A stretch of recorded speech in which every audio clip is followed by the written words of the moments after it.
बहुत सारे ऐसे लोग जो खबरें दे रहे थे ना, जेनजी का एहतजाज, भारत में ये हो गया, इंडियन हुकूमत ने ये कर दिया, वो कर दिया। अब जब नौजवान वहां पे जीत गए, जब वहां पे जमहूरियत जीत गई, और एक हमारे वाला है,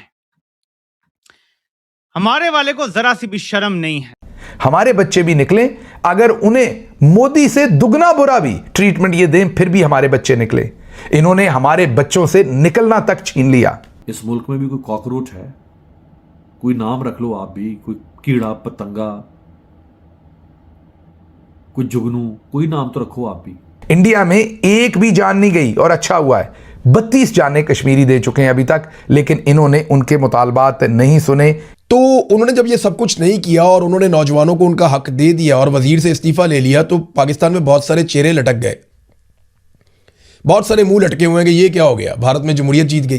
पाकिस्तान में जेन जी क्यों नहीं निकलती, और फिर साथ गाने लगाते हैं कि डाला आ जाएगा, उठा के ले जाएगा। हमारी भी गलती, हम भी करते रहे, चोर ये हैं, लेकिन असल जो बड़ा चोर है, चोरों की मां है, वो पीछे बैठे ये मिलिट्री जनरल्स जो आकर कब्जा करते हैं। लेकिन हमारी यूथ तो जैसे ही बाहर निकलती है, उसको फौरन ही इमरान खान के नाम पे धर लिया जाता है और कहते हैं कि जरूरी इमरान खान के सपोर्टर हैं, हालांकि जरूरी नहीं है।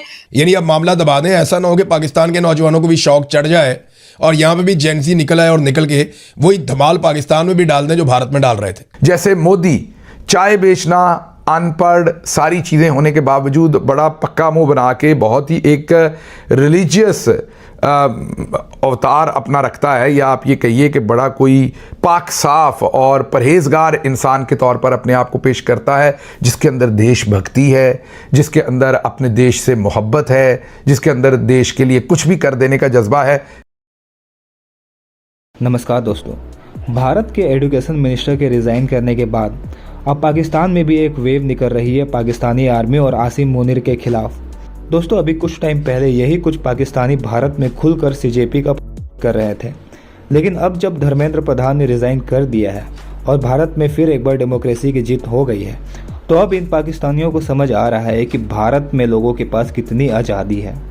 क्योंकि पाकिस्तान में तो जो कोई भी प्रोटेस्ट करने निकलता है, उसे या तो पाकिस्तानी आर्मी गायब करवा देती है या फिर सीधा मार देती है।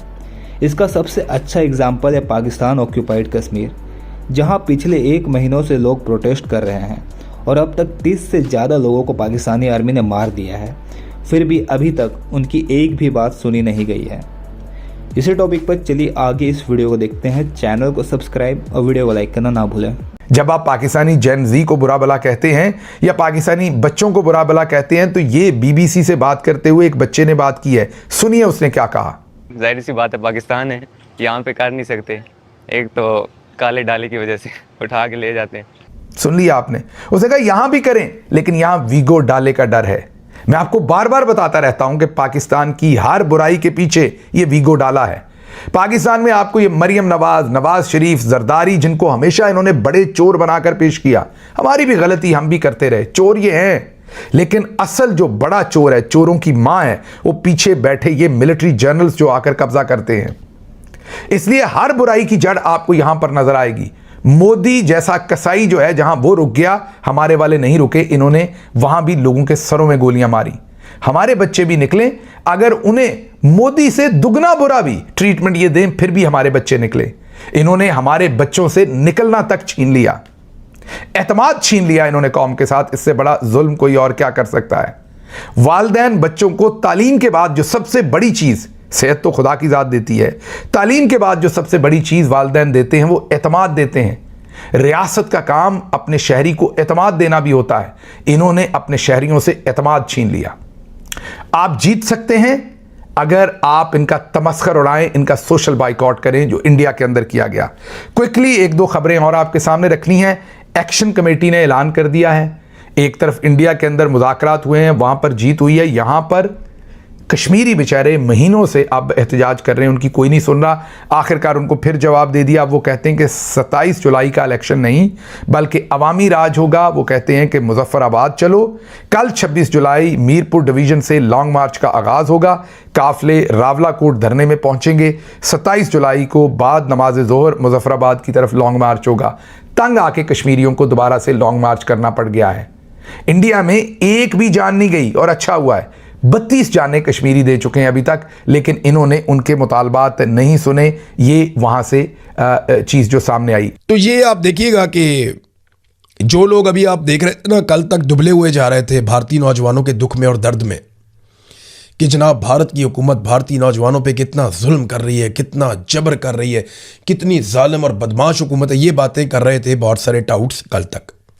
अब आप देखिएगा, जब आज से आज़ाद कश्मीर के शहरियों को मारना शुरू करेगी सरकार, उन पे जुल्म और जबर के बाजार गर्म किए जाएंगे जो नॉर्मली किए जाते हैं, तो इन टाउटों की ज़बानें बंद हो जाएंगी।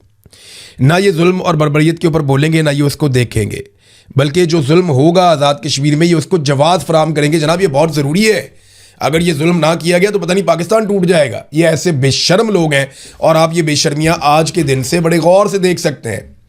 बहुत सारे ऐसे लोग जो खबरें दे रहे थे ना, जेनजी का एहतजाज, भारत में ये हो गया, इंडियन हुकूमत ने ये कर दिया, वो कर दिया। अब जब नौजवान वहाँ पर जीत गए, जब वहाँ पर जमहूरियत जीत गई, जब नरेंद्र मोदी की सरकार ने गोली चलाने से इनकार कर दिया, जब उन्होंने चादर और चार दीवारी का तकद्दुस पामाल नहीं किया पाकिस्तान की तरह, जब उन्होंने ख़वातीन को अगवा नहीं किया पाकिस्तान की तरह, जब उन्होंने बहू बेटियों पे हाथ नहीं डाला पाकिस्तान की तरह, जैसे एहतजाज करने वाले पाकिस्तानियों पे बहू बेटियों पे हाथ डाला गया, जब उन्होंने बच्चों के ऊपर हाथ नहीं डाला पाकिस्तान की तरह, जब उन्होंने चादर और चार दीवारी का तकद्दुस पामाल नहीं किया, जबरी तौर पर गुमशुदगियाँ नहीं की जैसी पाकिस्तान के अंदर की गई एक पोलिटिकल मूवमेंट को कुचलने के लिए बार बार, तो उन्होंने जब ये सब कुछ नहीं किया और उन्होंने नौजवानों को उनका हक दे दिया और वजीर से इस्तीफा ले लिया, तो पाकिस्तान में बहुत सारे चेहरे लटक गए, बहुत सारे मुंह लटके हुए हैं कि ये क्या हो गया, भारत में जमहूरियत जीत गई। भाई आप पाकिस्तान में भी जमहूरियत को जिता लें। अब पाकिस्तान के टाउटों की बड़ी अजीब ही सूरत हाल है।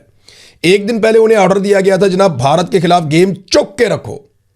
जैसे ही भारत का नौजवान जीता, उन्हें ऑर्डर दिया गया गेम नप दो, यानी अब मामला दबा दें। ऐसा ना हो कि पाकिस्तान के नौजवानों को भी शौक चढ़ जाए और यहाँ पे भी जेनजी निकल आए और निकल के वही धमाल पाकिस्तान में भी डाल दें जो भारत में डाल रहे थे। पाकिस्तानी नौजवान ज़्यादा संजीदा है, पाकिस्तानी नौजवान ज़्यादा अक्लमंद भी है, बहुत बाशऊर भी है, बहुत समझदार भी है। ऐसा नहीं है कि मैं भारतीय नौजवानों को बुरा कह रहा हूँ, ऐसा नहीं है, क्योंकि पाकिस्तानी नौजवानों ने स्ट्रगल बहुत लंबी की है, मार बहुत ज़्यादा खाई है, यहाँ पर हालात बहुत मुश्किल रहे उनके लिए। तो यहाँ पाकिस्तानी नौजवानों ने बड़ी रेजिलियंस हासिल की है गुज़िश्ता कई दहाइयों में, ख़ास तौर पे गुज़िश्ता 4 सालों में जो उनके साथ हुआ है। एक पूरी पॉलिटिकल पार्टी की, एक नौजवानों की पूरी पौध है जो तैयार हो गई है। तो ये अगर इंडिया की तरह पाकिस्तान की हुकूमत डील करे ना, वो गोली ना चलाएं, लोगों के ऊपर जबरी तौर पर गुमशुदगियाँ ना करें, उनके घर ना तोड़ें, उनकी गाड़ियाँ ना तोड़ें, तो आप देखें पाकिस्तान के अंदर जेनजी उससे भी बड़ा कारनामा करेगी जो भारत के अंदर वहाँ जेनजी ने किया है। तो अब मुँह लटका हुआ है बेचारे सहाफ़ियों का। कल तक उन्हें कहा गया था गेम चुक के रखो, आज जैसे ही नौजवान वहाँ पे जीत गए उन्हें कहा गेम नप दो। वजह यह है कि पाकिस्तान में भी अगर लोग निकल आए तो पाकिस्तान की एस्टेब्लिशमेंट को मुसीबत पड़ जाएगी।